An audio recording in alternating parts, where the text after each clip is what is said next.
Right, how to stick up coving. So here we go. This is 127mm coving. Pretty basic stuff.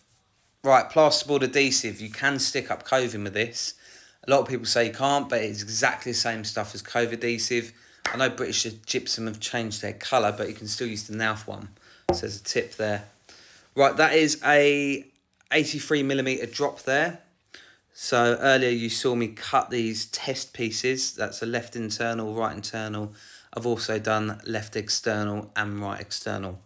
I mark up absolutely everything before I come to start doing coving. Yeah, there's the external. Quick sandwich, woohoo. Right, there's the dab adhesive. So I do mix it up a little bit thick. It helps a lot. That tool there is called a wondermite. Well worth getting. They do other ones, like you've probably seen the little blue one in Wix. It's not too great, but this is awesome. You have got to watch it a little bit because it does bend. If you chuck it in a toolbox, and whatever, it will bend, so just keep an eye on that. But yeah, well worth the money, one of them. So yeah, here's a tip that I picked up quite a long time ago. Now, what I used to do is I used to try and do the edges, and I used to mess about and it used to take me ages. But now what I do is I set up on a scaffold board, 2 hop-ups or bandstands, whatever you've got, and I just butter the back of the piece of coving that I'm sticking up.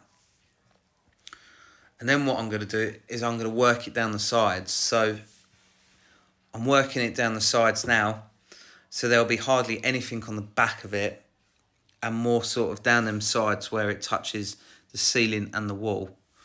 You'll see when we get to the end in this piece, this clip in a second. But yeah, you just work it down the sides, and the best thing to use is a flex trowel. You see them 2 little angles there? That's where you want the adhesive to go, down the left and the right there. Yeah, flex trowel is awesome for this because it bends. Whereas you use a solid, yeah, it kind of does the same thing, but this sort of like, it curves around the angle of the coving. So yeah, a little tip for you there. Yeah, it's just me doing the edges. They're always a bit fiddly. Right, so that's one piece up. Yeah, I'll wet the walls before I put up the coving, if it's fresh plaster, and I always check it like that. So every single piece I put up, I always check it. There you see the lines there.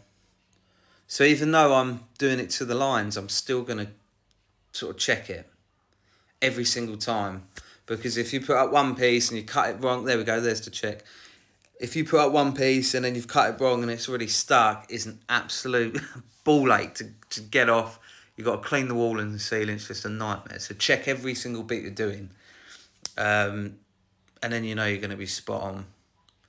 So yeah, that's Josh getting the excess off.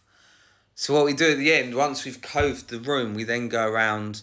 This isn't it, unfortunately, I haven't got a clip of it. But we then go around filling all the edging with cove adhesive or board adhesive, and then we clean it up with a brush. And then at the end, we clean all the face of the coving with a sponge. But yeah, that's pretty much it, guys. I hope this helps out, and yeah, that's it. So cheers for watching.